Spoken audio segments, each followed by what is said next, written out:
Okay, we are live. Welcome to another episode of Not Mainstream, March 23rd, 2018. And let's just get right into this. The Omnibus Bill. Uh, whew. Unfortunately, it was signed by President Trump earlier today. Yeah, And big mistake that I thought it was. he's ever done. Big mistake. Yeah, it was a big mistake, and I'm not gonna, I'm not gonna, sugarcoat it. It was Yeah. a big mistake on his part. I mean, he shouldn't have done it. hmm But woulda, coulda, shoulda. I mean, he should have done this. He should have done that. There's no use in closing the barn door after the cow's already gotten out. I mean, hmm he did it for the military. The Democrats knew he was going to. The Democrats knew he would do anything for the military, so they said, "Hey, we're going to trap him into this. We're going to, Yeah. or we're going to, sort of blackmail him, as it were." hmm But which is typical tactics of the left. I mean, they do that crap all the time. Yeah. Yeah, So, but go ahead. Go ahead. but I mean, like I said, I mean, you know, it, I'm not, I'm not going to worry about it myself. I mean, as far as because it can be amended. It is, it can be there can be changes made to it. And listen, even the president himself said, that it was a ridiculous situation. Yeah, yeah, I saw the press He, conference, and you can tell he was pissed. He was yeah, severely pissed. his hands were tied on this one. Yeah, if it was me Um, personally, I would have vetoed it. right, And here's the yeah, thing: but it's a damn if you do and damn if you don't situation. Since he yes, passed it, people's gonna, oh, he does it. He's sold us out. He sold us out to the swamp. And if he did it, and if he vetoed it, they would have been like, oh, he doesn't care about the military. oh Oh, he yeah, said he was going to support the military and do all that nonsense. So it's a yeah, damn if you do, damn if you don't situation. he was definitely between a rock and a hard place where this was concerned, That's exactly what I said. and he didn't feel like he had much of a choice. I'm not going to come hmm down too hard on him about it. I did earlier today, but then I thought about it. I said, well, I mean, I even got to the point where I said I wasn't ever going to vote for him again. I wasn't going to trust him again. But then I thought, well, no, no, that's not the way to go because that's a reaction. That's a reactionary. hmm Um, that's more reactionary than anything else. Yeah, And I think everybody had that reaction. I didn't. I didn't have that reaction, but go ahead. and you have to think about it in practicality terms. I mean, hmm did he? He like I said, he didn't have much of a choice. I Yeah. mean, I wish it could have been the other way around. He did have a choice, but I mean, we are talking about the military and all this stuff. I mean, yeah, this does give the Democrats a bit of a victory, also, but well, it's I don't know. It's just I mean, I myself, I'm not going to worry about it too much. It's life will go on. hmm And plus, you have to realize that this is the, you know, only stupid decision that Trump has ever made in his presidency. Hmm. It So, is. I mean, going back, I can't think of any other stupid decisions he's made up until this point. And this, by far is a stupid decision, and which is why, we still have to, critique Trump about this, and say, hey, you know what? Yes. You do what you need to do, and and we'll support you. However, if you go, sideways on us, we're gonna hold your feet to the fire and say, hey, Hmm. this is not what you promised us. This is not what you said you was going to do. And this is one of those decisions that was like, tweet Trump out and say, hey, veto this bill. And he actually tweeted out and said he may veto this bill, but apparently someone, talked him into signing it, which is, kind of disappointing. And just by the way if he was acting, he was very reluctant to signing it. And again, it was a damn if you do and damn if you don't situation.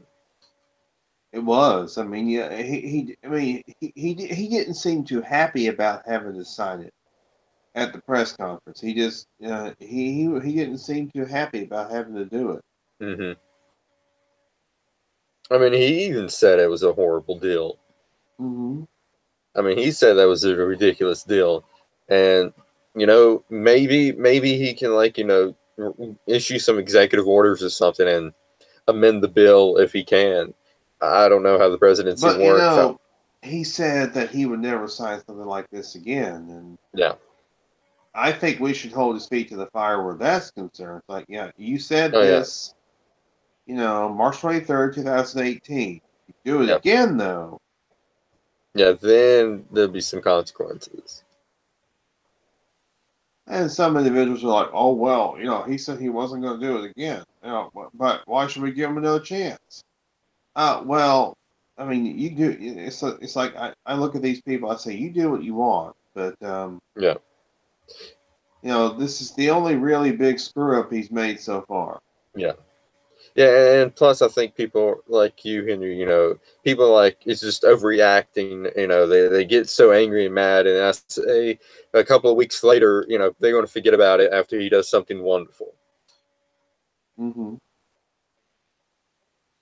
I mean, and he is doing something good for the military. I mean, Hmm. it may not be what it may it may be at the expense of signing this horrible bill. But like I said, even he was reluctant to sign it, and he didn't seem too Yeah, happy about it. yeah, So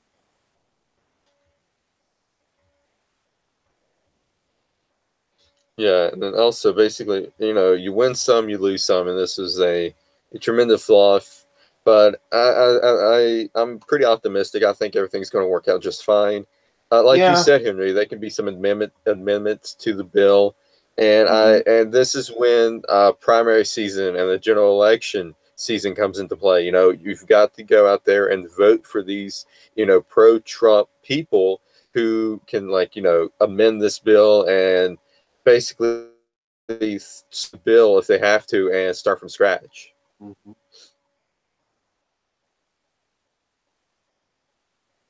That's true. Yeah, but here's the thing. Trump should not be doing the job that the Congress is supposed to do. So, Hmm. I mean, listen, Congress had Trump over a barrel where this Yeah. was concerned, and that to me was a major issue. They had him over a barrel. Hmm. It's I don't know. Yeah. We really don't know what happened behind the scenes. We don't know who said what.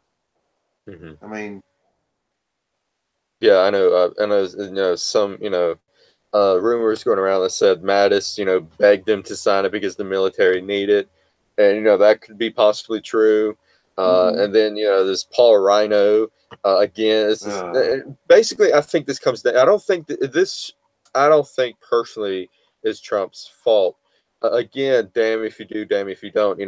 Like you said, he yeah, was like handcuffed into signing this. They got a gun pointed to his head, and they sign it or else. And this is yeah. basically coming down to uh, Paul Rhino and Mitch McConnell. This is their fault. They should have, Mm-hmm.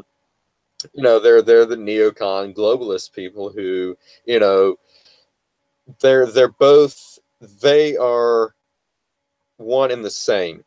Nancy Mm-hmm. Pelosi, Chuck Schumer, Paul Rhino, and Mitch McConnell. They're all the same. They're all the same. They're all on the same page.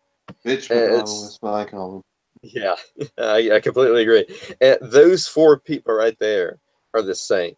They are all the Mm-hmm. same. They're in it because they all hate Trump. They just put on a good show for the cameras and everything, saying, "Oh yeah, we'll work with them and everything." But Yeah. it's all a facade. So those four people are to blame because of this. We have to get out those people. We have to get out Chuck Schumer. We have to get out Pelosi. We have to get out Paul Rhino. We got to get out Mitch McConnell. We got to get them all out. Get all Mm-hmm. out. Get all out the neocons. Get all out the people that's against Trump's agenda, and replace them with people who's for Trump and for his agenda. And then after we do that, then you see a significant change in leadership in Congress itself and everything. And then nothing like this will ever happen again. Mm-hmm. Very true. Very true. But I mean, it is what it is. You know, listen. Trump made the choice, like it or not. Mm-hmm. We'll just have to learn to live with it. You know. Yeah, absolutely. Again, I still support Trump. I don't support his decision on signing this. Right. And you know, listen, there have been several times on this very show where we've come on here, we've said, well, we don't like, well, something happened here that we don't like that Trump did or Trump said. You know, listen, we have held his feet to the fire right here on this program. Yeah, absolutely, and we should do that. Even though he's the real deal and everything, we still have to hold his feet to the fire and make sure he doesn't bend over to these people and say, "Oh, just let me finish out my term, and you guys can go back to doing whatever you're doing." Before I got here, and we don't kiss Trump's ass, even though I'm a huge fan of him and I'm a strong supporter. I don't kiss his ass if he does something that I don't agree with. We're not ass kissers. I think I can say that we're not ass kissers. No, we're not. You know. Yeah. So let's see. What should we move on to next? Stormy Daniels or Joe Biden threatening to beat the hell out of Trump? Let's go ahead and go through the. I call it TMZ news because Stormy Daniels and the ex playmate and Joe Biden, that's all TMZ news. So let's go ahead and group all that together. So Stormy Daniels is doing a 60-minute interview with, lo and behold, CNN's Anderson Cooper. All right. Oh, so, Anderson Cooper. Uh-huh. Yeah. So this whole thing is going to be set up to the max. Apparently, she did a lie detector test and passed that. FYI, lie detector test is not admissible in court. Melissa Adair has said that plenty of times on this show. Yes, and it also depends on the credibility of the polygraph examiner. Yeah. There's like some rumors going around that the polygraph examiner was, coaching her on how to pass the test, and wasn't really, reliable in that aspect. Well, I do know that Ed Gelb, who is a polygraph examiner, and this kind of ties into what we're talking about as far as polygraphs. He tested Bob Hieronymus, who claimed to be the person in the suit in the Bigfoot film, Patterson Gimlin film. Well, I mean, his credentials are very questionable at best. Referring to Ed Gelb, I mean, there's lots of interesting. He may indeed be fraudulent as far as the way he is conducting the polygraphs, the way that he is how he got his credentials and everything. So there's lots of questions surrounding him and his feasibility as a polygraph examiner. So you have to wonder about the one who gave the polygraph examination to Stormy Daniels. I mean, these are questions we got to ask. Yeah. Yeah. Here's the thing: what he did on his own time I don't care about. I don't care about who Yeah. he had. I don't care who he slept with. I don't care Hmm. if he had an affair. That's his business. That's not our business. Just like the ex playmate that came out, and if she is telling the truth, apparently he treated her very well. She Hmm. spoke highly of him and said that almost fell in love with him, and that if he would have divorce Melania and get with me, I would have been all on that. So apparently, he's not like he's freaking Bill Clinton and Bill Cosby who rapes the victims. Apparently he treats them actually pretty well. So yeah, if he did have the affair, yeah, it's wrong. But that's between Trump and Melania. All right, they can Hmm. they can deal out the marriage. They can either reconcile or get a divorce or talk about it or whatever. We're not marriage counselors. All right, we don't. We it's not up to us to judge people by the other actions that they've done. But the only reason they're bringing this up is so that they can be like, oh, well, the Christians voted for him, and they're in the Catholics and all that, they're voted for him, and they're hypocrites and everything. That's the only reason they're bringing it up, and the other reason is to distract us from this whole Russia Gate narrative because they've came up with absolutely nothing, and we'll get into that, and they about the House Hmm. committee um, voting to end the Russia collusion investigation. But again, this is just a distraction to focus And, on and something else. also, we'll definitely get into the firing of Andrew McCabe, which occurred after our show last week. Yeah, We'll just definitely like get into just like that. what 5 minutes after the show, boom. At least, Now, yeah, I'm not yeah. saying that Jeff Sessions saw the show and he was like, okay, we got to fire this guy. Maybe I don't know. Maybe Jeff Sessions saw the show and he decided to fire. I don't know. Maybe even Trump saw the show and tweeted the show out to Jeff Sessions and said, "Hey man, check this out. This kid's on point." But Stormy Daniels, I don't care about that. Yeah. She's just trying to make her name relevant because I don't even know if she does porn anymore. I don't think I think she's probably retired, so she's trying to get money. Mm. I wouldn't be Yeah, surprised. it's tabloid sleaze. That's all it Yeah, is. I mean, yeah, I was watching what was it? Mark Dice. He made a video earlier today, and he showed all these clips of CNN, and the biggest thing, the biggest story that they were discussing was Stormy Daniels. Stormy Daniels. yeah, It was just a constant Stormy Daniels update. yeah, yeah, yeah. And Jeez. he compared CNN's coverage of the Stormy Daniels thing to classic tabloid TV shows. Yeah, Um, exactly. Like Inside Edition, ET, TMZ. well, actually, he went back. He went back to the '90s. He went back to Current Affair, to Hard Oh, Copy, oh, both of which are shows that are no longer on the air. yeah, that's gonna be CNN in a couple of months. But Hey, both of you know those what? pro I'm telling you guys at CNN, I will save CNN if you sell it to me for $1. I can save CNN. I'll turn that thing around. I mean, the thing is, they continue referring to CNN. They continue to give this story legs. They continue to Yeah, give this attention whore. I mean, that's what she is. The yeah, time of day. absolutely. Well, let's just be honest. I mean, she is an attention whore. She's Hmm. only doing Yeah, this with but I ain't gonna lie, she is pretty good looking though. I she mean, is, but if I had the chance, yeah, totally.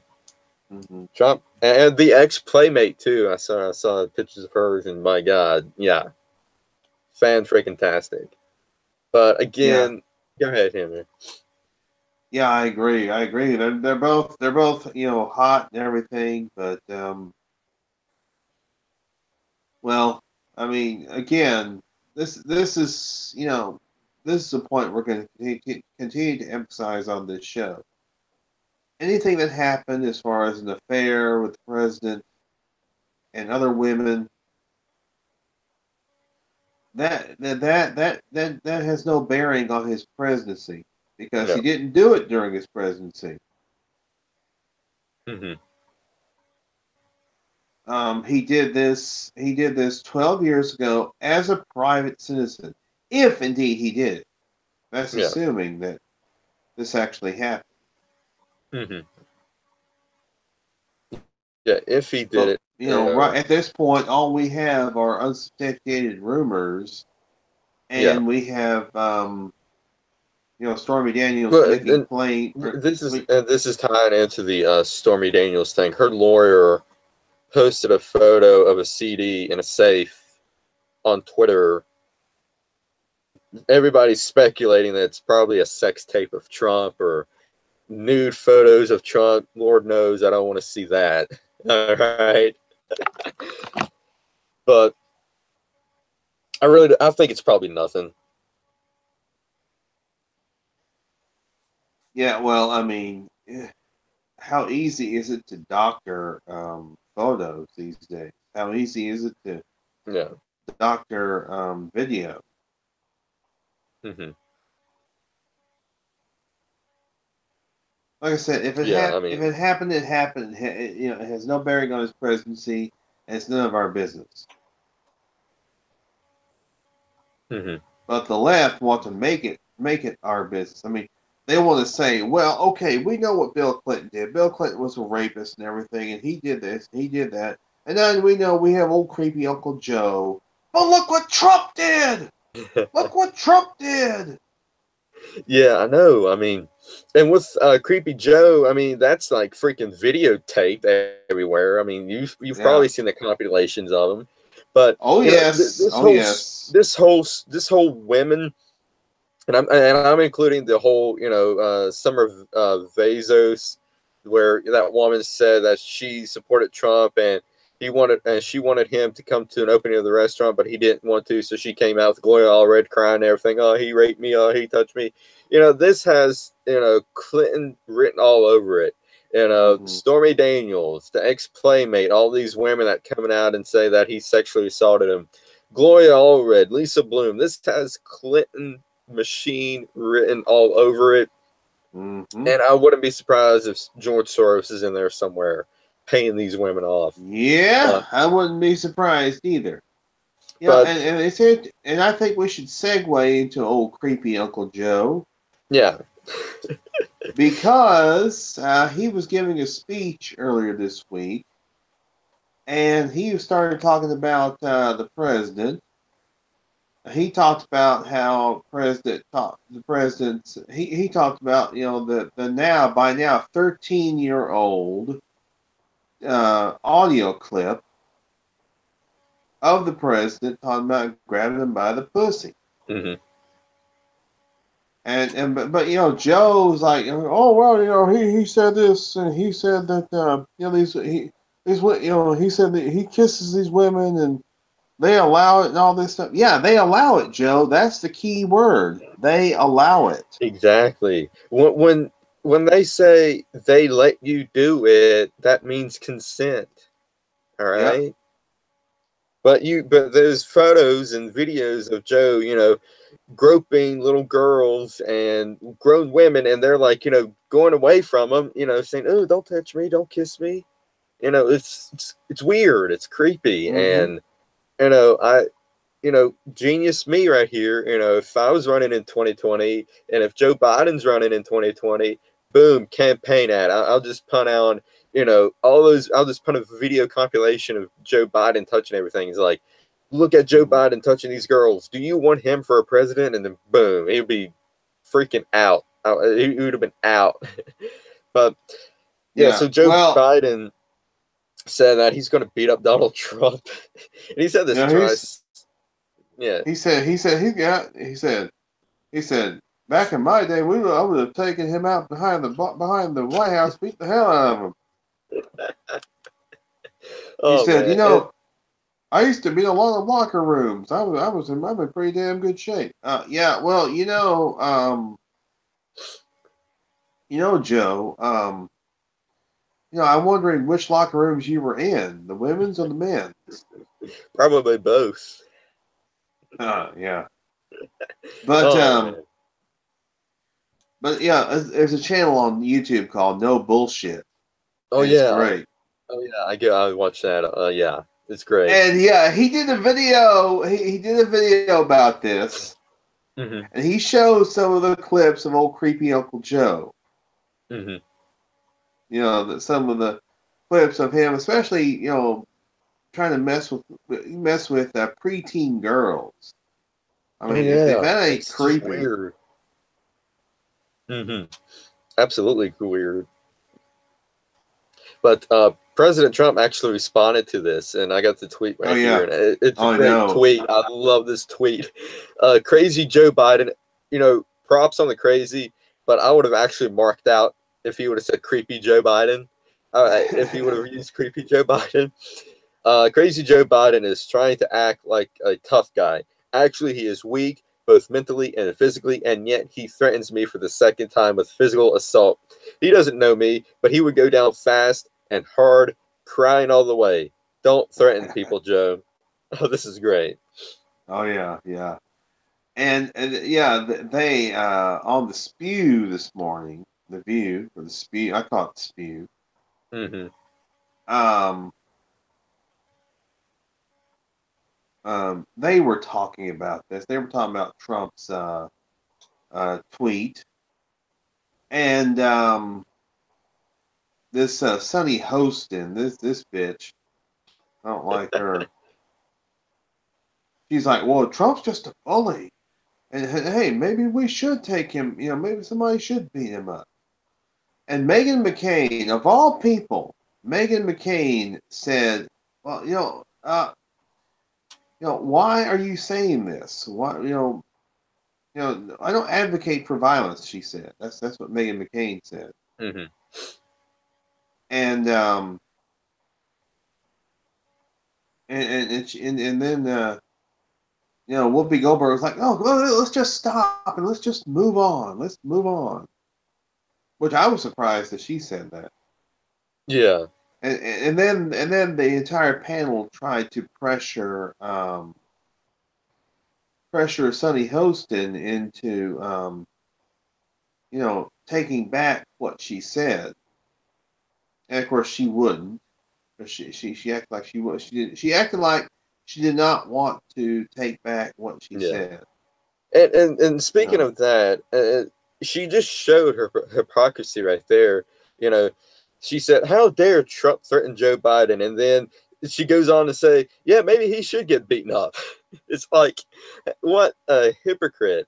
And then, I mean, Joe Biden actually started it first. He was the one that said it. Trump is just counter responsive on that. Mm-hmm. You Mm-hmm. know, I mean, could you imagine if Trump said he should, take Barack Obama outside at, behind the schoolyard and beat him up? I mean, my God, they'd be on him like snakes on a freaking rat. Yeah, I mean, it's just the thing is, she, you know, the left. I mean, they can't win they cannot win in the arena of ideas, so they resort to threatening violence Yeah. on conservatives or Hmm. on anybody that they deem to be That they disagree with. anybody that they disagree with. Yeah, that's the problem. I mean, Joe Biden needs to sit down and shut the hell up. What he needs to Yeah. do. Absolutely. And, I got a feeling that he's probably going to, if he lives long enough, he's probably going to run in 2020 because he's like what 75 maybe, close to. He's 75 He's this pushing year, that. so yeah. He's pushing it. So and plus you got to take in consideration what is his health and all that, because a 75-year-old man, and just like Hillary Clinton, her health is deteriorating, and you don't know what I don't know about Joe Biden's, but 75, that's like pushing it. So I if he yeah, if he makes it, if he lives, the next couple of years, he'll probably run. But if he Mm-hmm. does run, I don't see him probably. If he, let's just say, if he, some lo and behold, he wins office, I don't see him lasting in office. He'll probably die in office because he's that old. Mm-hmm. But speaking Well, of The View, and I'm glad you brought that up because last week we should have discussed it. Joy Behar, if you remember and recall, that she made fun of Mike oh, I Pence's can't. faith Oh, and yeah, belief. I have a word for Joy Behar, and I think you probably know what that word is. Yeah. Yeah, so she called, basically Mike Pence saying, "Oh, he's an insane person to think that Jesus and God have talking to him." And then on the other hand, you have Oprah that said, "Oh, I'll run for president if God tells me so." And then people's like, "Oh, oh, oh," cheering her all the way. Oh yeah, I mean But and then she, they're fawning over Orca. That's what I call her, Orca Windbag. Yeah, they fawn over her, but if Mike Pence dares to express his faith, which I see nothing wrong with. yeah, Oh, no, no, no, no, we gotta call him crazy. yeah, he's insane. But so Joy Behar said that, and then I think later last week, a week before, she came out and apologized for that. Um, I don't, I Mike, but if I was Mike Pence, I would have accepted the apology because she didn't mean it. She didn't mean it. I don't think she meant Yeah, it. I don't believe she actually meant it. I think she was forced into apologizing From what I because understand, Bob the Iger, the guy that owns Disney and ABC, called up ABC and called up Joy Behar and made her apologize to the viewers. see, That's there from you what go. I, I mean, yeah. if you have to make somebody apologize when they don't mean it, Hmm. then it's obviously the apology is worthless as far as I'm concerned. Yeah, I completely If agree. you have to make somebody apologize, Yeah, I mean, I don't watch those cackling hens on the spew. I mean, yeah, Megan McCain. Occasionally, Megan McCain is what do you call it? Halfway sane. She's yeah, about. I mean, but other yeah, than and that, and I'm surprised. I'm surprised because she is John McCain's daughter, and boy, oh boy, he does not like Trump at all. And I'm mm-mm. surprised she's that level headed compared to John McCain. Yeah, yeah. But what I was going to say was, I mean, the only reason I want the only way I see the spew is when I see these these clips online Yeah, of yeah, same here. conservatives analyzing the clips. Yeah, yeah, same here. I mean, that's the only way that they get my view is just to watch the clips being analyzed. Hmm. But let's see here. Um, Boy, a lot happened this week. Oh, so let's get back into Trump. So yesterday, he is increasing tariffs on China, and I'm all for that. Oh yeah, Because China's been screwing us over since the dawn of time. So we definitely need yeah, these tariffs on China. So China has responded in tariffs of their own. So there's a trade war brewing, and we're just going to have to wait and see what happens. But I think this is going to be good in the long run. It's going to, bring more money back into the economy, and this is what we need is to bring more money back. And Trump yeah, basically said that if he can make a deal with China, he'll drop the tariffs, and if he can make a good deal for the both of them, both of us, it'd be great. yeah. I'd have to agree with that. Yeah, I go along with that. Now that I agree with, as far as that thing being what Trump did. Hmm.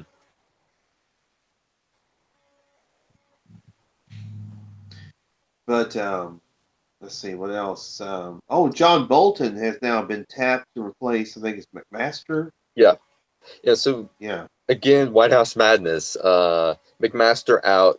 thank God. I did not like McMaster at all. He's a globalist. He's George Soros puppet. As for John Bolton, I'm not too familiar with him. I've heard some mixed views about him. It's just a wait and see moment of what he does and see if he actually supports Trump and his agenda. I have to say, I have to agree with that. But hey, listen. The president has to make these decisions. He has to take these steps. Mm-hmm. He wants to make sure that it's not so much that Trump is trying to get people to quote unquote walk in lockstep with him. No, that's not it. He wants to make sure that that his cabinet is going to support the American agenda, not so much President Trump's agenda. Mm-hmm. Which I don't have an issue with that. Mm-hmm. I mean, I would like to see the president, get people on board with, get his cabinet on board with the American agenda. Yeah. Yeah.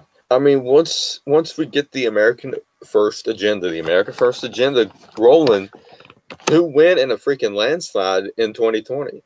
He will win in a landslide. I mean, it's just, you have obstruction by these neocon Republicans. You have the obstruction by the Dems. You've got obstruction, you got the globalists obstruction in the White House, which, it seems like Trump is finally, being wised up and getting these people out. That's, not for his agenda. I can see Chief of Staff John Kelly going next. Because it's it's a shakeup and everything. However, people's wondering if Trump is preparing us for war, and he's getting his war cabinet on. It's kind of a shot in the dark here, but I don't think so. I think what he's doing is preparing us for North Korea. If he can't get the peace treaty with North Korea and South Korea, I think that's why. The most of the shakeups is happening. Is that he's trying to get a good cabinet in if talks with North Korea falls through, which it seems unlikely because I have not heard anything about North Korea doing any tests of nuclear weapons. Because there's supposed to be a halt on the weapons test until like May, because that's the time around where Trump is going to go to North Korea and South Korea. Okay, yeah, well, there you go. It's going to be interesting to see what's going to come of this. Of course, we mentioned earlier, we may as well go ahead and go into it in full. Andrew McCabe is gone. He was fired like about 5 minutes after we ended our show last week. I know. It's like, man, because I had to go on YouTube and talk about it. But so we was talking about it because Andrew McCabe was supposed to get his pension that Sunday. Yeah. However, it was like the buddy cop movie where the cop is like, oh, I got 5 days until retirement, and he gets shot. It's like that playing out in real life. It's like, I got 2 more days until I get my pension. Boom, you're fired. Good on Jeff Sessions. I applaud that. And people's blaming Trump for that, which I don't understand because it was the Inspector General and the Department of the FBI that told Jeff Sessions to fire him because they concluded that he did some wrongdoing. And it's going to be quite interesting to see where this goes from here with Andrew McCabe because will McCabe sacrifice the Clintons, or will he be the sacrificial lamb in all this? And it turned out to be the latter. I mean, he was the one that lost his job and lost his pension. So. Oh man, that's great. I hate to see people lose their pension, but he was so corrupt, he deserved it. He did. Yeah, he did deserve it. All right, so let's get into some horrific news, the Austin bomber that happened this past month. Oh yeah. So earlier in the month there was these bombings. There was like 4 or 5 bombings that I think killed a couple of people, injured some more. And Yeah. the Austin bomber, they basically what he did was he was like sent packages out to people, Mm-hmm. and they got the package. They opened the package, and they blew up. Well, earlier this week, the Austin, apparently he was suspected to be the bomber. Um, Blew himself up in his car Yeah. earlier this week, killing himself instantly. The cops were closing in on him, and he ended his life, which, he took the cowardly way out. He should have, Yeah. be a man and face the charges, but he didn't do that. And apparently he left a recorded confession on his cell phone. And so this dude, some people in the media try to paint him as a right winger, because apparently Mm-hmm. it was like they found out he had a conservative blog, and they don't know if it was actually his blog or maybe someone else's, because there's going to be a lot of people with the same. But there's not much known about this guy. Well, They don't know if he did it for political gain or if he just does. But Henry, well, that's well. I mean that's what the left does. Um they're always anytime something like this happens, a shooting or a bombing or whatever, it's got to be a right winger. Got to be. mhm. Must be a right winger. That's what the fake news media does. Um, Yeah. Now the I guess how they caught up with this guy is, I mean, there was video of him coming into a FedEx facility, Hmm. and he had a really bad disguise. I mean, he had like a weird, like a fake wig, and I don't know if he was wearing sunglasses or what, but Yeah, I think he was probably wearing sunglasses. and they somehow, I guess, were able to pick out his facial details, Hmm.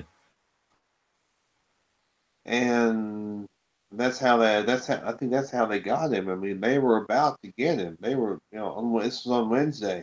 They were closing, as you mentioned, they were closing in on him, and yeah, they were. And he made the decision, he didn't want to go out that way. He did. He. It's like, I'm not going back to. I'm not going to prison or whatever. Hmm. So you know, this bombing, kind of remind me of the whole Weather Underground. Mm-hmm. And you've probably seen some of my Weather Underground posts that I posted on Facebook earlier. And I Mm-hmm. really like to get into that because I see, because I was researching the Weather Underground, and David Knight from InfoWars was talking about the Weather Underground as well. And there's, so basically this Weather Underground is an anarchist communist group, which is kind of resembles or um, kind of taken a page of Antifa. Antifa seems like to have taken a page off of the Weather Underground, and so I was researching, and they was talking about how the Weather Underground were say to people that if they are against them, they would call them racist and all this other nonsense, which is what the extreme left is doing. If you are against what they try to propagandize, they call you racist, sexist, homophobe, and whatever else. And also, from what I understand, is that the Weather Underground actually came up with this whole white privilege thing, which again the extremist left has been throwing into people's face, is white privilege. So I was researching the Weather Underground, and the guy Bill Ayers, he is now teaching. He is now teaching people. He's Yeah, like he's a it's school instructor. yeah. So Well, I mean, it's not. I guess it's really not surprising. yeah, and plus he had some connections to Barack Obama as well. So Yes, he this, was so Barack Obama's mentor Barack Yeah. Obama began his political career Hmm. in Bill Ayers' living room. I mean, Obama had, Obama is tied to, these radicals, Bernardine Hmm. Dorn and Bill Ayers. Yeah, definitely, they're all tied together. Yeah. So this stuff, I mean, I remember back in 2008 when Obama was running, and he it was reported, not by everybody, but it was reported by a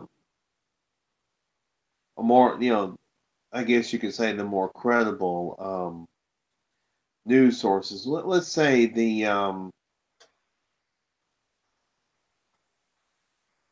let's say the conservative news media was reporting on it. You really Hmm. very rarely heard about it being reported by the leftist news media, referring to Hmm. Obama's ties with Bill Ayers. I mean, you really had to dig deep to find news, to find actual news about the connection between Obama and Ayers. Yeah. So, but but yeah, I mean, and also to me, the bombings almost had eerie echoes of the Unabomber, Ted Kaczynski, Yeah. Same. Yeah. Absolutely. And because Lee, go ahead. one of the bombs had nails in it, which is something that Hmm. Ted Kaczynski used Hmm. when he would leave bombs at different places, or leave, like package bombs or whatever. Yeah. So, I mean, like I say, it was very eerily similar. We'll just put it that way. Yeah. It was. It seemed like someone, was researching this, and the dude sounds like he's a domestic terrorist. It's calling for what he is. It seems like he really done his research on making these bombs, because Hmm. because they were surprised that he didn't blow himself up making these bombs. Um, and they said that he didn't have any formal training. He wasn't in the military or anything like that. He must have been a really good engineer for doing these bombs like that. Hmm. Now, one thing that they talked about with one of the bombs that was found. I think it was found on the side of the road or somewhere, and it had a like almost invisible tripwire. Yeah, yeah, I heard that too. Um, you have to be very careful with. Gosh, I mean, just imagine you see a weird looking box. Me, I wouldn't touch any weird looking boxes Yeah. unless I knew who it was from or whatever. Like, if I get a package that I wasn't expecting and there's no address on it, I'm not touching it Hmm. Yeah. because I mean there's no telling what it could be. Hmm. Um, but yeah, I mean people have to be very careful these Yeah, days. absolutely. Because here's the thing, they don't know if they actually got him or not. He was just a suspect, and even though he blew himself up, I mean, there could be other people out there, copycatting him. Oh yeah, oh yeah. And I thought perhaps this guy was a copycat of the Unabomber. That's what I was thinking. I thought maybe this guy is a copycat of Ted Kaczynski. Yeah, I wouldn't be surprised if that's where he got his idea from that. Yeah, that's what I was thinking too. He may have gotten the idea from Ted Kaczynski, or from. Hmm. I mean, this is This world's getting crazy. It really is. Yeah, absolutely. I mean, I think, it's one of the times to be alive. I mean, this is kind of, this is kind of like, history repeating itself, actually, because, the Unabomber was in the 60s. The whole Weather Underground movement was in the 60s. Antifa's like tearing a page off the Weather Underground with the whole, you're racist, you're sexist, we don't, and I mean, it's like we're reliving the 60s again in modern times. We have an unpopular president. Nixon at the time, he was, unpopular. Watergate, so this is like, we are reliving the 60s in a modern era. Yeah, it is. I mean, I mean, and there are, a lot of people may not realize that there are radical elements, and I mean, there absolutely are radical elements in this country. You know, Mhm. so there you go. Yep. So let's go ahead and go on to the Maryland school shooting that happened earlier this week. Now, the mainstream media probably won't cover this, but it was a good guy with a gun taking that guy out. Mm-hmm. However, Mm-hmm. yep, he took him out with a gun, a good guy with a freaking gun, and the mainstream media will, cover that up. They'll suppress that information, but we won't hear him. And just like with the church shooting, the guy, he was a former NRA instructor. He had an AR-15 and he took out the church shooter in Texas. So, mainstream media, they'll, cover that up, but we won't hear. But the Maryland shooter, basically, it was a lover's quarrel. The dude was 17. Apparently, him and his ex-girlfriend got into it, and Yeah, it was like a, what do you call it? a love triangle, I think. Love triangle. Yeah. Yeah, there you go. That's what it Yes. was. Yeah, so and then unfortunately it was the exact same school who did the walkout protests last week, and that didn't really turn out too well for them, And they're fortunately. planning But I some. think I think the girl I think the girl is fine. I think she's fine. I think she's Yeah. in the hospital recovering. Well, it's a fortunate thing that there were only two injuries out of all Yeah, that. There were only two injuries. yeah, The only one that was killed was the gunman. yeah.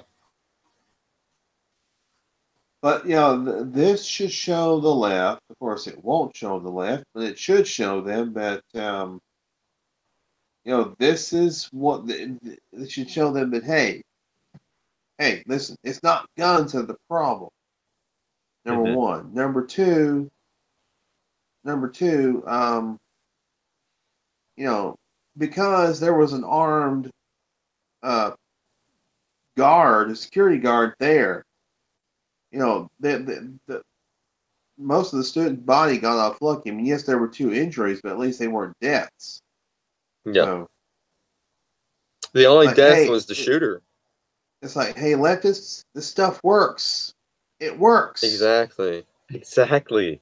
You still have David Hogg going around doing his, and I really believe this dude doesn't go to that school. I really believe, because he's You been on could the be freaking, right. he's been on TV ever since the thing happened. He has not been in school from what I understand. I believe this dude, he's a freaking actor. He's a setup con artist who's taking orders from the DNC, from his dad, from his mom, who's, his dad, former FBI. His mom's, apparently has some ties and connections to CNN. And this dude, I don't think he goes to that school at all. I think he's probably at least 18 or 19, you know, and He he's might just, be. I mean, it wouldn't shock me if that was yeah, if that was true. It would not shock me if that was true. I yeah. can tell you that much. Yeah, because he has not been in school since the day of the shooting, and if if an underage kid has been out of school for that long, then the truant officer is going to start questioning his parents and get him for Yeah. truancy. Oh yeah. So yeah, now unless the school's in on it as well, which I wouldn't be surprised either. But going back to the Maryland shooter real quick, Breitbart uh, did a article, did a piece that the Maryland high school shooter used a handgun that he was prohibited from purchasing. When 17-year-old Austin Wyatt Rollins opened fire in Maryland's Great Mills High School, he did so with the firearm that he was prohibited from purchasing. Investigators are now trying to ascertain how Rollins acquired the gun. The NRA LIA list gun laws by state, and that list shows that Maryland law requires the purchaser of a handgun to be at least 21 years of age. Federal law also requires that handgun purchasers of to be 21 years of age. Moreover, Maryland gun controls, put in place in 2013, require would-be handgun buyers to submit fingerprints to the state police beforehand. The Baltimore Sun reports that it would be handgun purchasers must also undergo training, pay a fee to acquire a handgun license, and go through a 7-day waiting period before allowing to acquire a handgun, even if at the age to do so. Yet the 21 age requirement, fingerprint requirement, fees and licensing requirement, and 7-day waiting period did not prevent 17-year-old Rollins from having a 9mm Glock pistol on Tuesday morning. He used that handgun to injure 2 people before being confronted by an armed officer, school officer, resource officer. The officer shot 1 round at Rollins, who fired 1 round in response. Rollins was later pronounced dead, and the investigators are working to determine if he was killed by the resource officer or if he took his own life.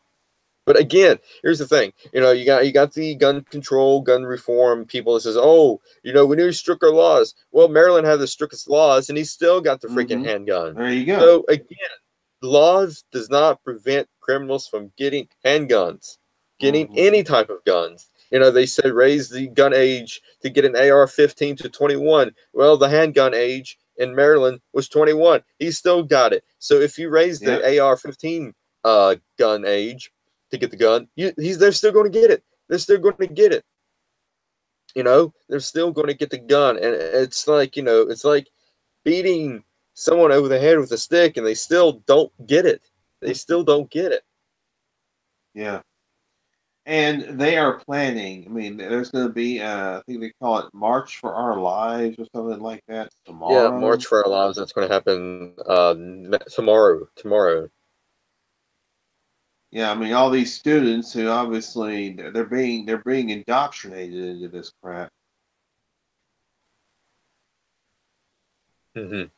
And yeah, and then there's been reports saying that that they're going to go march to the White House because they're only a few feet away from it. And here's the thing: they don't have the correct permits to do this march. So I said there's going to be some. There's going to be. I can guarantee you that Antifa, Black Lives Matter, and all these other groups is going to be there. They're going to start causing trouble, and they're going to start blaming. It's Trump's fault. Trump did all this, and they're going to the Antifa and Black Lives Matter is going to provoke people, and I would not be surprised, and I hope to God this won't happen. But these people are out there, and they might have like a freaking a plant or something to start shooting people. God forbid, but we can't take anything off the table. At this point, I mean, they'll do anything to make Trump look bad. And if they have like a plant or a patsy or something, and they start popping off rounds, and that would be another way for them to try and take in our guns and everything. Oh yeah. I wouldn't be. I don't put it past them. I do not put it past them whatsoever. Yeah. I do not put it past them. So yeah. Yeah, absolutely. Let me see here. The Pennsylvania special election happened, and unfortunately, Connor Lamb won. I'm going to call shenanigans because it was just like a couple of hundred votes off. It was really, really freaking close, and it was like down to the wire, neck to neck. And I wouldn't be surprised if it's a war and more situation and they tried to rig the thing. Yeah, wouldn't be shocking. Wouldn't be surprised. I mean, that's what Democrats do. They they will rig elections. So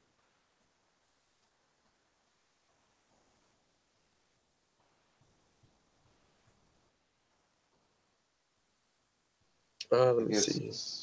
yeah. And then an update on the Alabama election that Doug Jones allegedly won.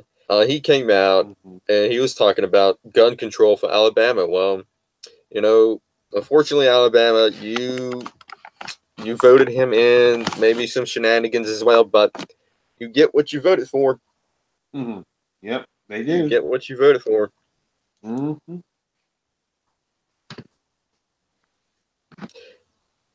All right, so let's go to the big revelation that happened this week with Facebook and their data breach and this whole Cambridge Analytica. And apparently Trump and his campaign used Cambridge Analytica to, for voting. And apparently, there's something wrong with that, even though Barack Obama did the exact same thing. So, I'm not worried about that. The thing that I'm worried about is this whole Facebook data breach, and that, Facebook apparently, you know, has everyone on file, on record, and the data breach, people, let me see if I can find exactly what really happened. Have you been caught up on this Facebook thing? This is my first time hearing about it, so this is Oh, interesting. okay. Uh, bring up the detail about what happened.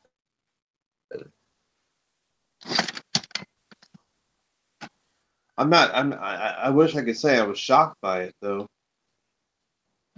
Yeah, I'm not shocked either. I mean, a lot of For that these, March of Our a Lives, lot of these, quick. what do you call Oh, it? go ahead. A lot of these, what do you call it? Social media platforms, they sell you information.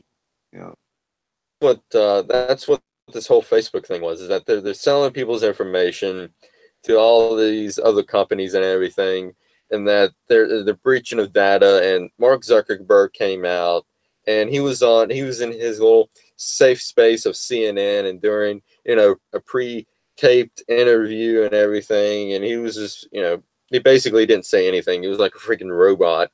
But quick update on the whole March for Our Lives thing tomorrow.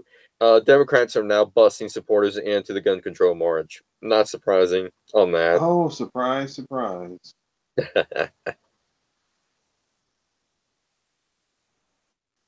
And does that? I mean, that does not shock us at all.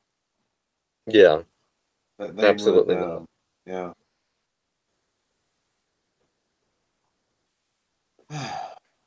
Well, So,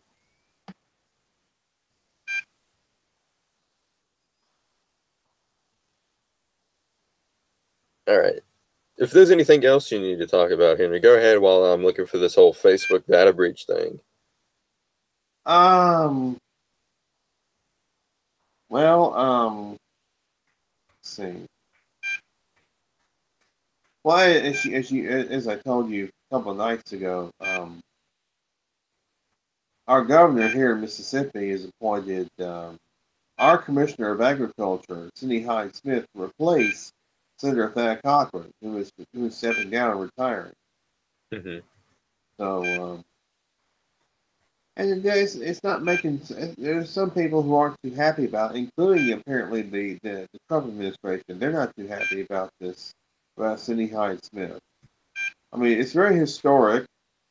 We have to admit that it's very historic. It's the first female senator from our state. It's historic in that aspect. Mm-hmm. But Chris McDaniel, who ran against Thad Cochran in 2014, he's not too happy about it. He says that Governor Phil Bryant has appointed Commissioner of Agriculture Cindy Hyde Smith to replace U.S. Senator Thad Cochran's seat. Senator Chris McDaniel, he's a state senator, has released a statement regarding his thoughts on the appointment. Today, I was troubled to learn that Mississippi Governor Phil Bryant dutifully followed the orders of the Washington establishment establishments Mitch McConnell by appointing Cindy Hyde Smith to fill the temporary vacancy created by Senator Thad Cochran's retirement. Before Commissioner Hyde Smith was elected to lead the Department of Agriculture, her only legislative experience was that of a Democrat. She ran as a Democrat. She served as a Democrat. She voted like a Democrat. Although her reputation in Jackson was that of a moderate Democrat, the last thing the state of Mississippi needs in Washington is another moderate Democrat. Knowing the establishment's opposition to conservatives, it was not at all surprising that they would choose a former Democrat. Nevertheless, I am pleased that Mississippi voters will have a clear choice in November for the open seat for the United States Senate. They can choose from among the Democratic candidates, or they can vote for a lifelong conservative Republican. The establishment should have learned their lesson in Alabama. By spending millions of dollars against conservative Mo Brooks, they ended up losing the seat to a Democrat. Now they're going to appoint one in Mississippi. Instead of unifying around my candidacy and being the Democrats, the establishment is once again going to waste millions of dollars of donors' money over what should have been a safe Republican seat in Mississippi. Fortunately, Mississippi Republicans now know what happens when the establishment tries to handpick their representatives for them.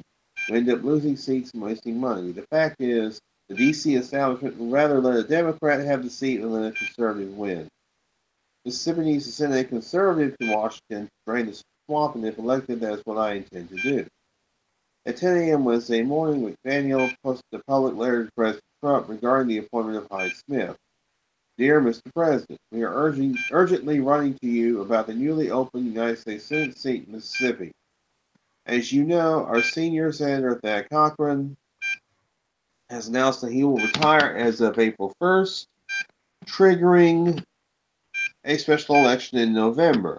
Our concern is that you are not being well served by the political advice you may be getting from leadership in Congress. We do not want what happened in Alabama or Pennsylvania 18 to happen here in Mississippi. Pennsylvania 18, that's, you just referred to that, the Connor Lamb election.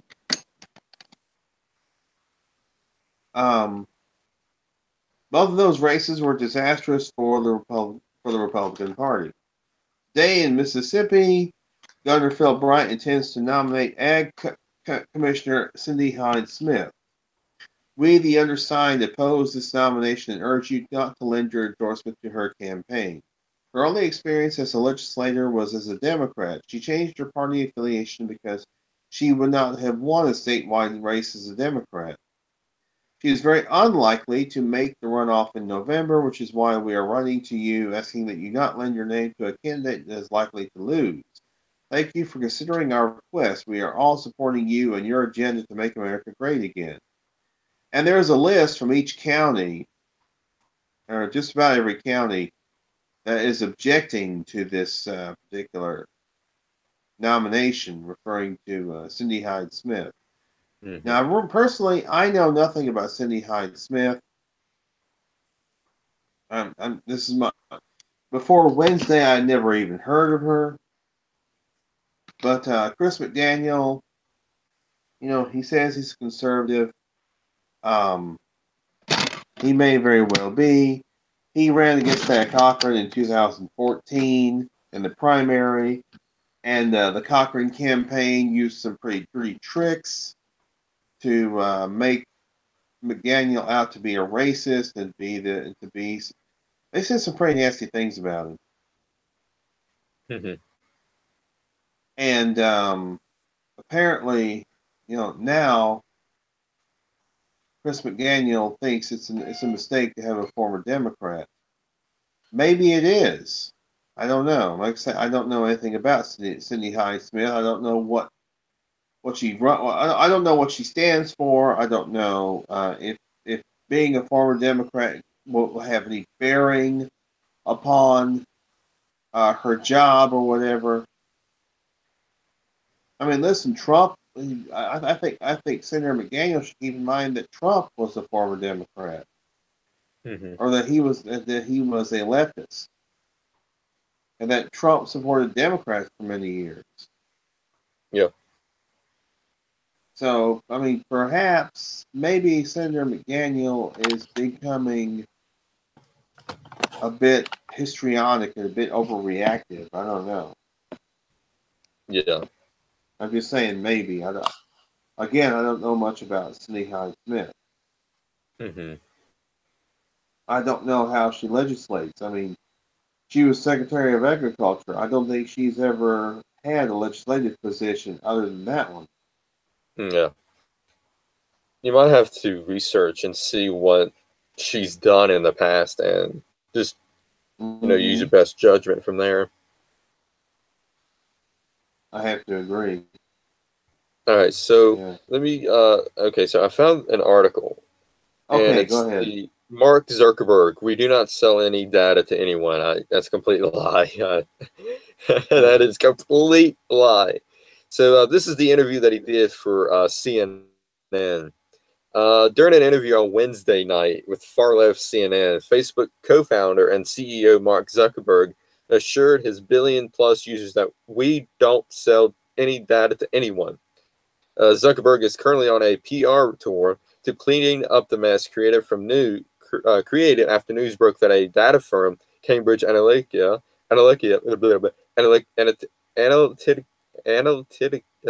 Cambridge, it's from the UK, Analytica. Anyway, Harvard's data from tens of millions of Facebook users. The media is primarily upset that Cambridge had some ties to President Trump, when in 2012, Obama re-election campaign did the exact same kind of Harvard data harvesting from Facebook.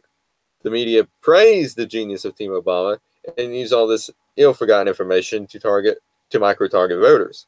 The idea that Trump may have done the same, however, horrifies the media because everything that Trump does, is bad, but if Obama does it, it's good. That's the mindset Hmm. these people are in.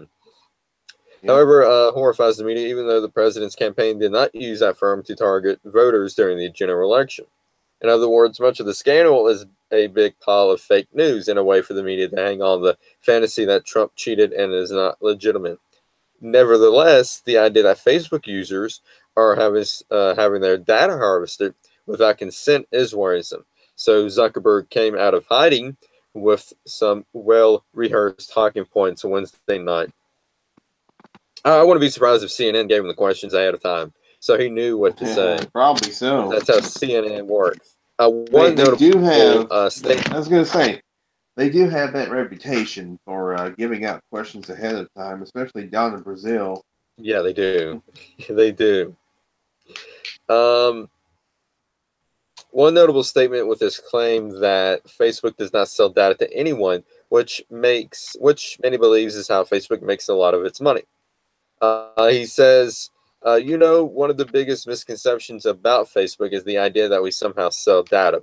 We don't sell any data to anyone, and that's actually a really key part of the model, Zuckerberg said, both for protecting people's personal data and privacy, but also because the competitive advantage of a lot of our services. He added that selling data to advertisers, which would allow them to target potential buyers, is not something that Facebook does. He goes on to say, we don't want data to be able to get out. When that happens, that is not good for people in our community. That is not good for our business. So that is not actually how ads work on the service, and it's actually has never been.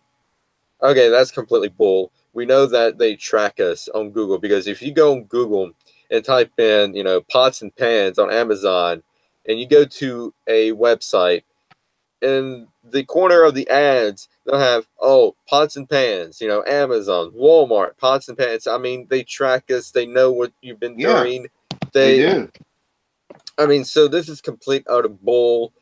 So let me go on and read this because it's nonsense. Instead, Zuckerberg explains that Facebook uses the user data to do the targeting behalf of advertisers, so that advertisers still can micro-target and get the best bang for the buck. So basically, he's still so he contradicted himself. He said they don't sell the data, but they do sell the data to micro-target users to advertisers. To me, that's selling the data either way. But the user data Yes. stays inside of Facebook. Okay, so how can the user data stays inside of Facebook if they still micro-target you on, say, if you're going to go on to CNN, and they micro-target you on CNN, oh, pots and pans from whatever. He goes on to say, an advertiser can come to us and say, hey, I like to reach women within this age range. And if we understand who is in that, we can show that ad, but none of that information goes to that advertiser. Because this is CNN we're talking about, naturally, Zuckerberg was not asked about the credible claim that the left-wing Facebook stood by and allowed the Obama campaign to harvest its data. Again, Zuckerberg is, because of this, he killed his 2020 chances. He killed his 2020 chances because of this. But if you guys are worried about Facebook, I highly suggest of downloading the extension on your computer called FB Purity. It's called Fluff Busting Purity, and basically what you do, and you can modify Facebook into what you want to see, what Facebook's able to see with you. So if you don't want your posts to go out there, you can modify it and everything. So it's really good. I highly recommend it. It's free to download. You can get it on Google Chrome, Firefox, and Internet Explorer, I believe. But that's what I use. I use that to block any ads and anything on Facebook.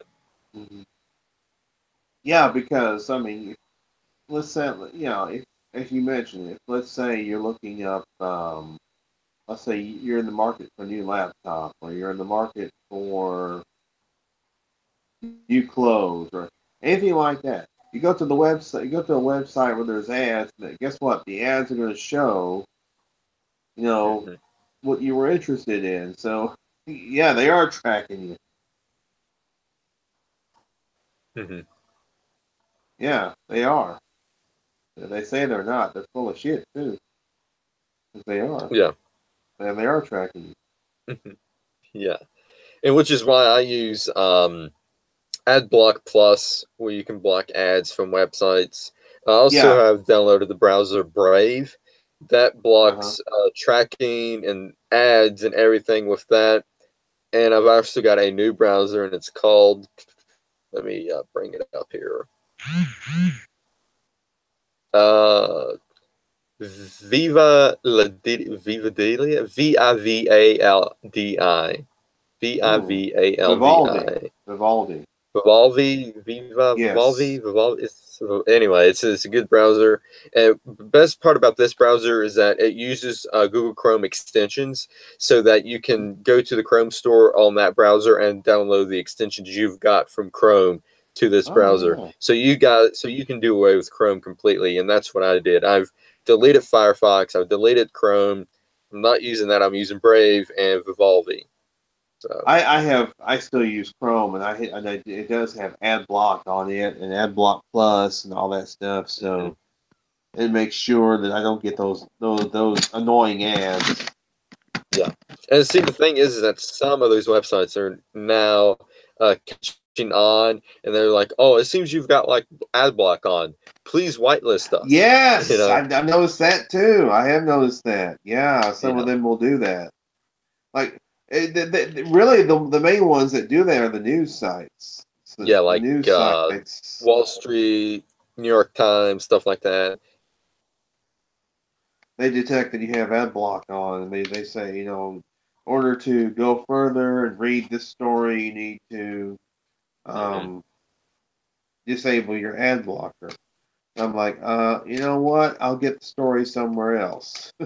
Exactly. I agree with you. But yeah, I mean, I think we've all noticed the proliferation of these sites, which just about any site can track your information. Yeah, your information on just about any platform. If you have your computer in general, your phone, everything, it's out there. They've already got you. They've already got you. Nothing's private anymore. You can, download all these other things, but they've already got you. You know, the best thing to do is just not even get on Facebook, get on Twitter, have a computer, have a phone, or any of that. You know, if you want to be off the grid, that's my suggestion. But you know, it's kind of tough. We're used to it now. Yeah, we are. All right, let's see here. So I think that's pretty much it.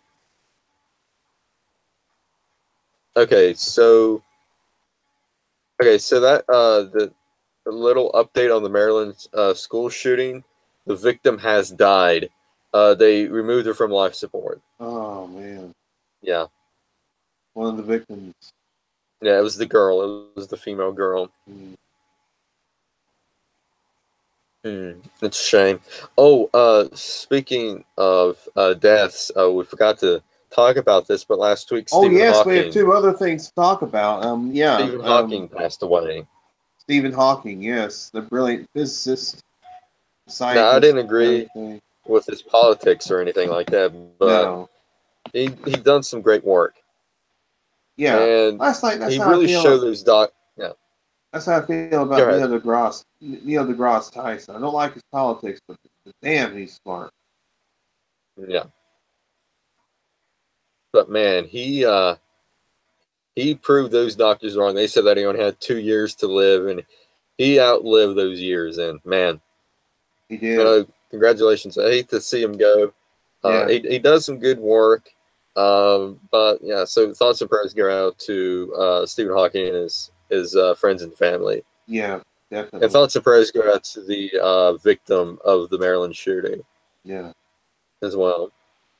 And the second big thing we forgot to talk about last week was if you grew up hearing this jingle, I don't want to grow up, I'm a Toys R Us kid. Toys R Us. That will not be true anymore because they are liquidating.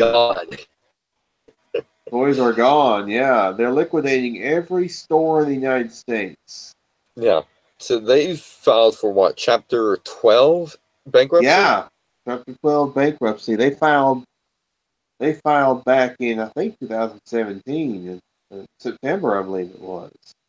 Oh, really? I thought it was around 2016. I thought it was it started. I think it that. started in 2016, but they really officially, it officially went into effect last September. Yeah, and also the founder of Toys R Us passed away as well. Yes, Charles Lazarus, age 94. He passed away yesterday or Wednesday. Yeah.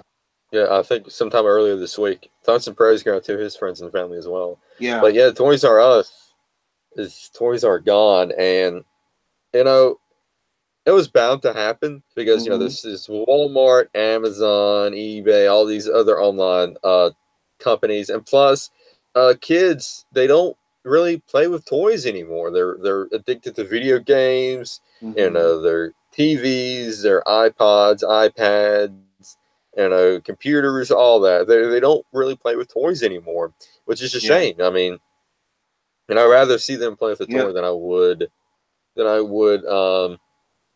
have them on the computer all the time and everything like that.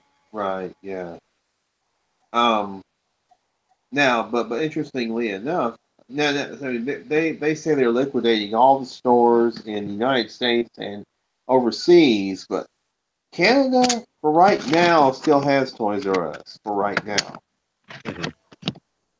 And what they're going to do is they're going to any merchandise that they do not sell in the stores, they're going to they're just going to sell it to retailers. Any stock that they don't sell, they're just going to sell it to retailers. So, but interestingly enough, this news emerged a few days ago. In the wake of the closing of Toys R Us, it looks as if KB Toys may be making a comeback. Oh yeah, I remember KB Toys. We used to have a KB Toys at our local mall, and they closed that. And did they file for bankruptcy as well? Like way back when? They were bought by Toys R Us. Oh really? Interesting. Yeah. Now I The understand Toys that. R Us. Now I understand that Toys R Us is gone, but they've also got Babies R Us, and I'm Right, wondering if yeah, they have that's. Babies R Us. And yeah, a lot And of I think people are they've got. wondering that as well. Will Yeah, this affect if that. Babies Yeah. R Us? But yeah, KB Toys may be making a comeback. They're talking about um, putting pop-up stores in malls around Christmas time. Hmm. Just kind of a test, and then see if see how well that works out, and then maybe they'll see about bringing it back around. Hmm. Now, one YouTuber actually went to a Toys R Us outlet. It was a Toys R Us, but it was very similar to a KB Toy. It was a smaller, it was a smaller store than the huge Toys R Us stores that we're all Hmm. used to. Hmm. But it was the layout of this Toys R Us outlet was very similar to a KB, and this was in a mall. So, and the individual that was hosting the video said, "Yeah, this would be perfect. I mean, this Toys R Us outlet reminds me of KB, the way they set up KB. Hmm. So, KB will probably make a comeback. But the points you were making, yes, those are the points that I've heard from all the various videos that I've watched regarding the closing of Toys R Us and why it was closing. Yeah. Yeah. I mean, they've really taken a big hit with the whole online aspect, and like I said, kids ain't really into toys anymore. They're more of a tech people now, technology, phones and iPads and all that. Hmm. But it was bound to happen someday. And plus, you got competition with Amazon and all that. Yep, yep. Now I'm wondering what's going to happen to ToysRUs.com. I mean, are they switching to online, referring to Toys R Us? That's what I What's would going to happen? do. That's What's what going I to would do. I happen? would just, Yeah, yeah. what's going to happen to the Toys R Us in Canada? Hmm. Um, it's sad to see all those people lose their jobs, but Yeah. if let's say they can, if they have a mall nearby, they go to, and let's say KB opens up, maybe they can get a job at KB. Yeah. Yeah. And somehow they're going to probably spin this and say this is Trump's fault. But I'm like, Toys R Us has been on the decline for the past couple of years, way before, Hmm. Trump ever decided to run for president. But, It has, I'm surprised. I wouldn't be surprised. yeah. Um, But there's been oh, videos of online and like, the Toys R Us stores, and it's like Black Friday to these people because they have like 60, 70, 80% off. And you got these people running in there and trying to, get everything before they close. hmm And it's like Black Friday. it is. And in one of the early commercials, there's a young pre-Family Matters Jaleel White, Steve Urkel. Oh, You may have seen the clip, Shane, where the kid's saying, "More games, more toys." He's on a swing. yeah. That's Jaleel White. That's Steve Urkel Oh man, I have to watch that from again. And from about yeah, 1982. From about 1982. Yeah. definitely have to rewatch that. Um, Yes. hmm, let's see. Yeah, so hopefully hopefully they can. Yeah, I would rather see them to do it online. Excuse me, in online, just stay online, or maybe if they have to, sell out to Amazon. I think Yeah. you stay online, but I think the better part is just to sell out to Amazon, have the website sell it to Amazon, and carry their stuff. Well, think they have been kind of co-opting with Amazon in Hmm. recent years. So, um, and see, the website didn't go live until like I think the late '90s, early 2000s.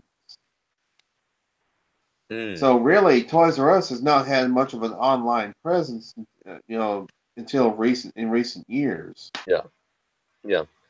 I think maybe Company Man from YouTube might have did a Toys R Us retrospective and He talked about did one. He did one back, I think, back in September, right around the time that they were announcing yeah. And that they were.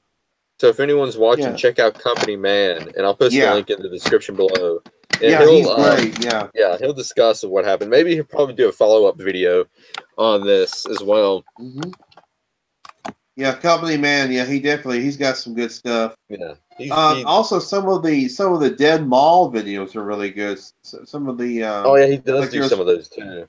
Retail Archaeology is another one you need to check out because he does a lot of Dead Mall videos. He did a Toys Hmm. R Us video too.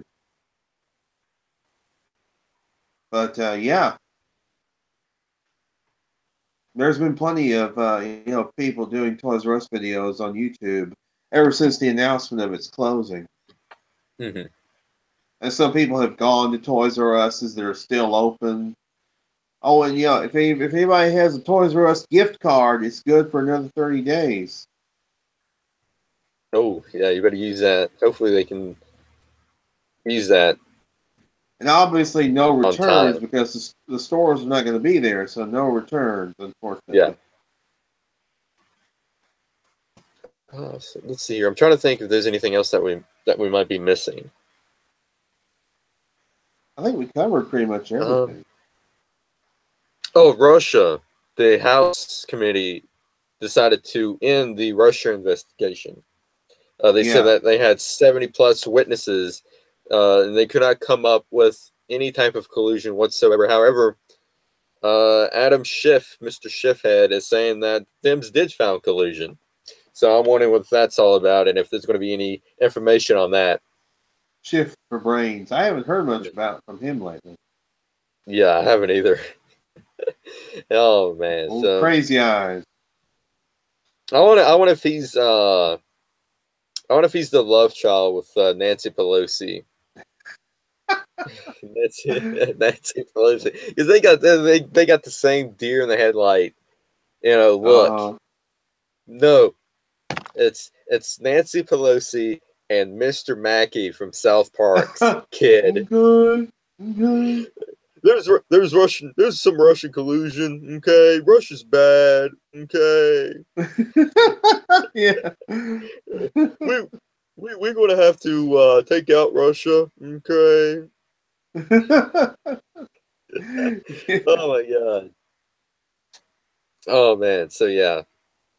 All right. So let's get to some local news. Okay. Hey, do we got any local news for us? Oh Okay. yes, I have a few stories. And all these stories are actually interrelated. This happened earlier this week. A trio of Mississippi boys unearthed a mastodon bone. This was down near Vicksburg. A group Hmm. of Vicksburg boys made an amazing prehistoric discovery during their spring break. 12-year-old Cade Sellers, his brother 10-year-old Sean Sellers, and their 10-year-old cousin Michael Mahalet found a mastodon jawbone not far from their home. One day we were just out and about doing yard work, walking around the woods like we normally do and stuff when we're bored, said Cade. I ran up on what I thought was a log and I flipped it over and I saw teeth and I said, Sean and Michael, we got to take this up to the house. Cade said that they had some trouble carrying the jawbone home and after failed attempts to drag it home on a rope and then by golf cart, they lugged what they thought was a dinosaur jaw home after calling Cade and Sean's dad. The boys' parents didn't believe the kids until they saw it for themselves. I was pretty sure they just had a log or a stick, said Lynette Welch, Cade and Sean's mother. They're kids. I didn't really think there was a dinosaur tooth, which is what they were saying. Um, so yeah, I mean, there's you know That's very interesting. Right here in this state, that would happen. And then in a related story, researchers discover mastodon bones up and down the Mississippi River. Now, this is from 2011, this story. Prehistoric bones are surfacing in some Mid-South neighborhoods, and researchers in the area say these discoveries could be the beginning of a major discovery. When people find a big bone, they just call it a dinosaur bone because they don't know what it is, said Ron Brister with the Pink Palace Museum. According to Brister, the Mid-South has always had its share of secrets, some larger than others. If it's unearthed in these parts, he said, it's most likely a mastodon. It's a big cemetery. We're not the first ones here, Brister said. Last summer, a Brighton couple unearthed history while putting a pool in their backyard. At first, experts weren't sure what it was, but now they know. Initially, when I ran into the jaw and got to the front of it, I ran into tusks I was not familiar with. The jaw of a mastodon, said the Pink Palace's Roy Young. It was a rare find with 4 tusks, and scientists believe it's 20,000 to 25,000 years old. There was no other bones around for us to dig it up, Young said. We have to dig up a brand new subdivision to see if there were other bones scattered, because this was a new subdivision and it was 12 feet down.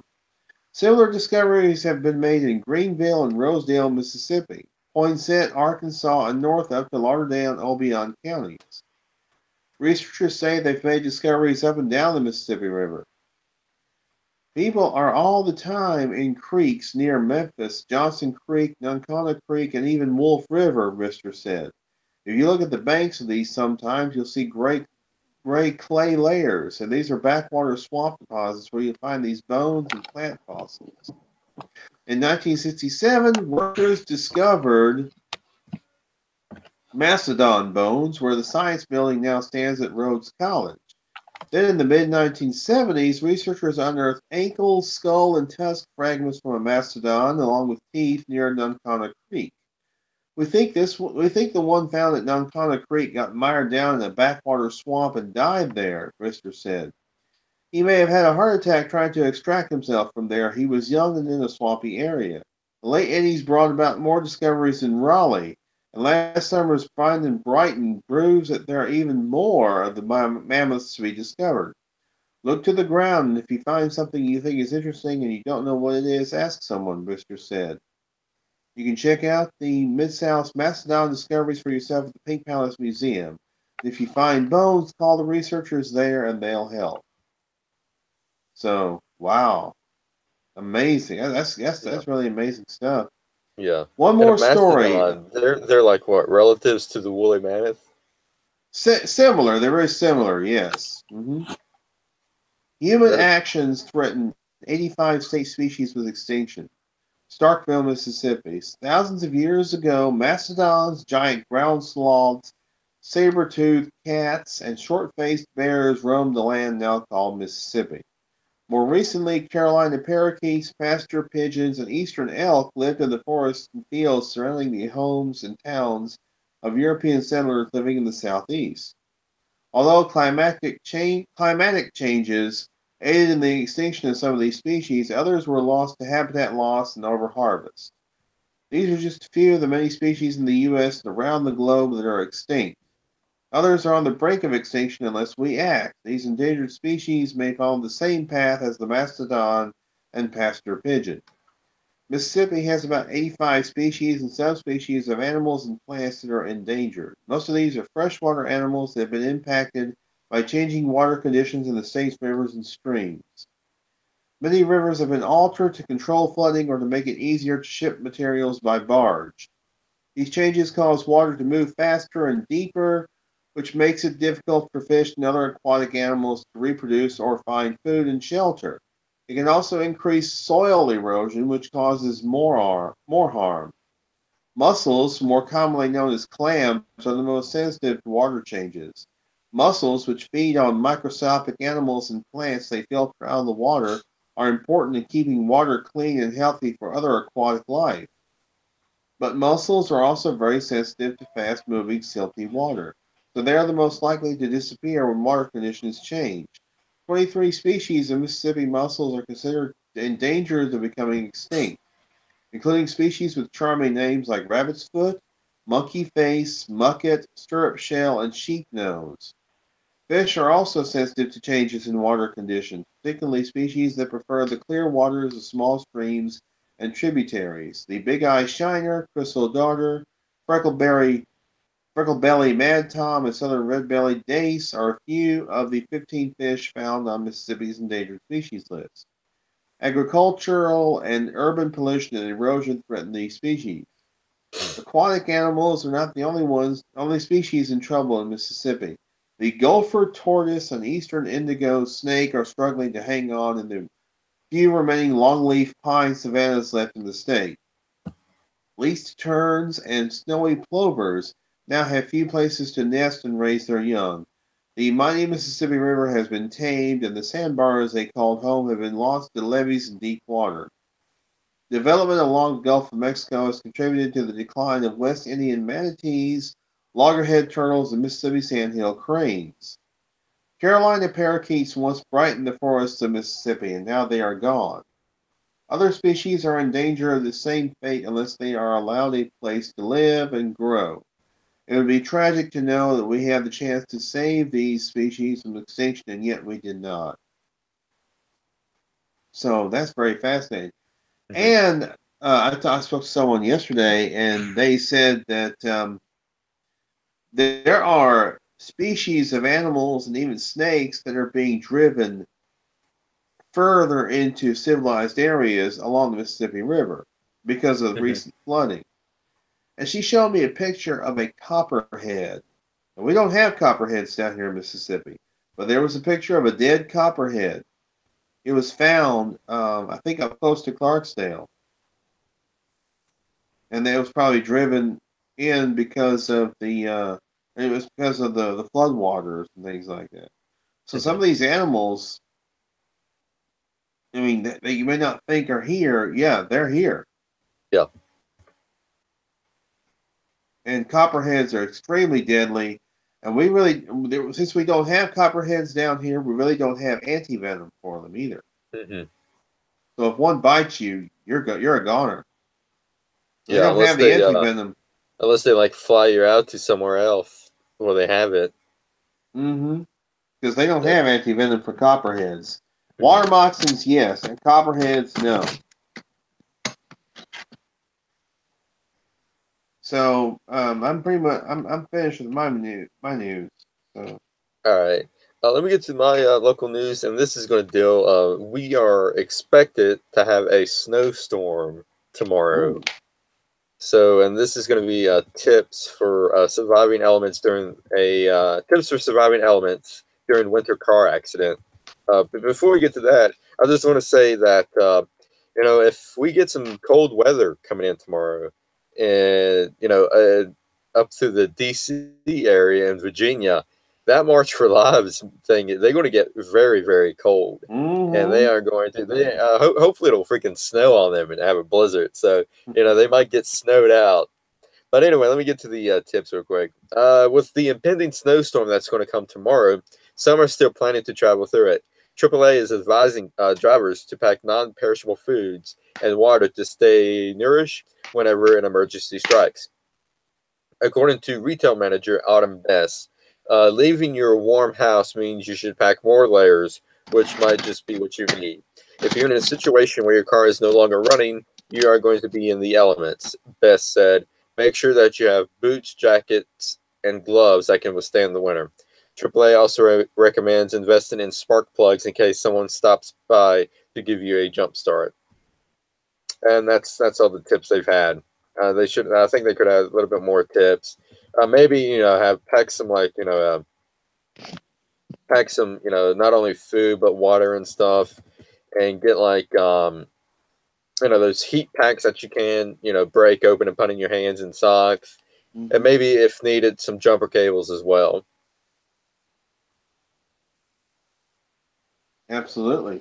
Yeah, I have to agree with that. I mean, those are those are some vital items, and then make sure that if you have your cell phone with you, also I would recommend having a little charger with it. Yeah.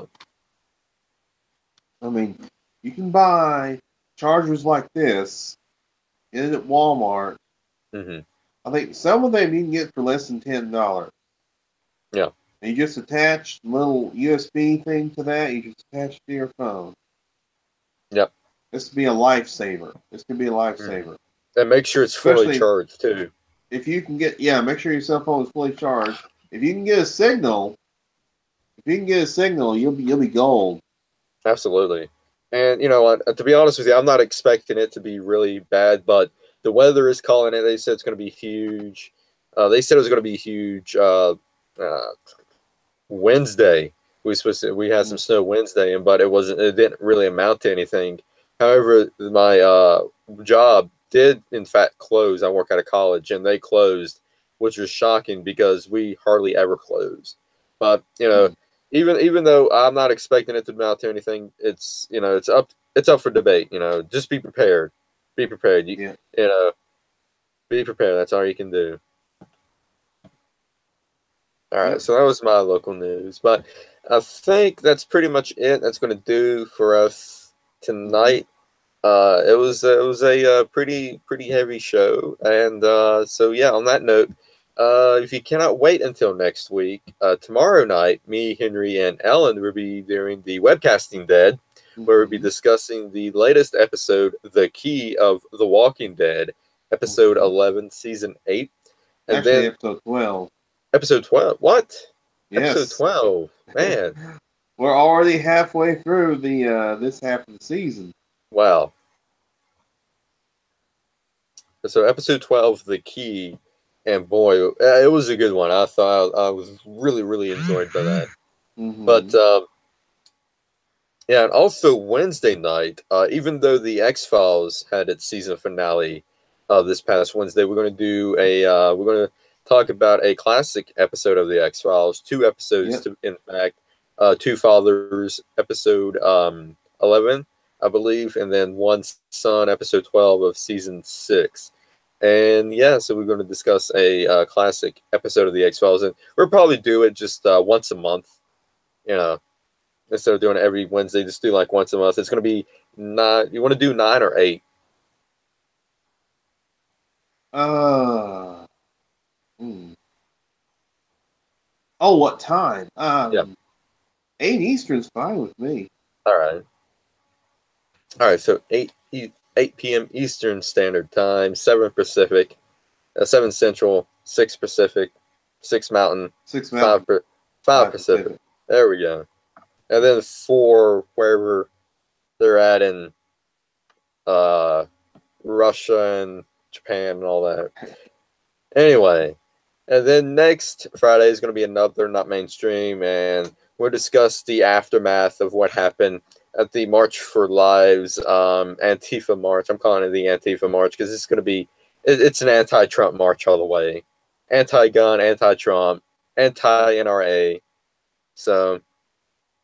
Oh, very much, yeah. Yeah, so basically they're marching to take our freedoms away from us, which is kind of...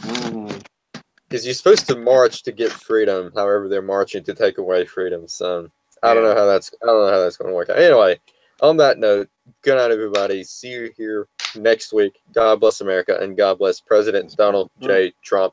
Yep. Boom.